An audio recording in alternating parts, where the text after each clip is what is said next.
عابد علی نے پاکستان کی عزت خاک میں ملا دی۔ دو انتہائی آسان کیچ چھوڑ کر پاکستان کو پوری دنیا کے سامنے شرمندہ کر دیا، اور ساتھ میں عابد علی نے اپنے آپ کو یہ منوا لیا اور دنیا سے یہ کہلوا لیا کہ عابد علی ایک گھٹیا ترین دنیا کے گھٹیا ترین فیلڈر ہے۔ ساتھ میں بابر اعظم اور فواد عالم عابد علی پر خوب غصہ ہو گیا، اور میچ کے دوران فواد عالم اور بابر اعظم نے عابد علی کو خوب کری کری سنائی، اور عابد علی کو انہوں نے یہاں تک یہ لوگ پہنچ گئے کہ وہ عابد علی کو گالیاں دینے شروع ہو گئے یہ دونوں کھلاڑی۔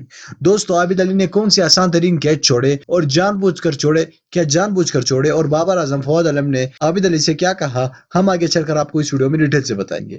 لیکن ویڈیو میں آگے بڑھنے سے پہلے آپ سے گزارش کروں گا کہ اس ویڈیو کو لائک کیجیے گا، نیچے کامنٹ باکس میں ہمیں بتا دیجیے کہ کیا واقعی میں یہ دونوں آسان کیچز تھے، اور عابد علی کے لیے آپ کیا کہنا چاہیں گے، ایک الفاظ ضرور لکھیے گا کامنٹ باکس میں۔ ساتھ میں ہمارے اس چینل کو لازمی سبسکرائب کیجیے گا تاکہ فیوچر میں ہم جیسے ہی کوئی نئی ویڈیو اپلوڈ کر سکے اس کی نوٹیفیکیشن آپ کو وقت پر مل سکے۔ دوستو، اس بیل آئیکن پر بھی کلک کیجیے گا۔ عابد علی جو کہ کافی زیادہ دنوں سے پاکستانی کرکٹ ٹیم میں ایز اے بیٹسمین تو کچھ کر ہی نہیں پا رہے ہیں، ساتھ میں اب فیلڈنگ میں بھی انہوں نے پاکستانی ٹیم کو شرما دیا ہے پوری دنیا میں۔ انہوں نے دو آسان سا کیچ چھوڑ کر پاکستانی کرکٹ ٹیم کو بہت بڑا نقصان پہنچایا۔ عابد علی نے یہ کیچز چھوڑ کر یہ ثابت کر دیا کہ وہ گھٹیا ترین فیلڈر ہے۔ اس پر بابر اعظم نے ان کو کہا کہ بیٹا، تم یہاں پر گلی میں نہیں کھیل رہے، تم یہاں پر انٹرنیشنل میچ کھیل رہے ہو، اور ساتھ میں بابر اعظم نے کہا کہ تمہارا چھٹی ضرور کروں گا میں۔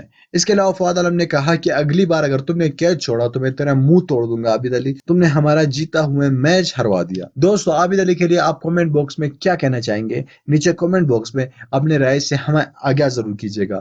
اس ویڈیو کو لائک کیجیے گا، چینل کو لازمی سبسکرائب کیجیے گا، ساتھ ہی اس بیل آئیکن پر بھی کلک کیجیے گا تاکہ جیسے ہی ہم نئی ویڈیو اپلوڈ کر سکے اس کی نوٹیفیکیشن آپ کو وقت پر مل سکے۔ ملنا چاہوں گا آپ سے اگلی ویڈیو میں، تب تک کے لیے اجازت دیجیے، اللہ حافظ۔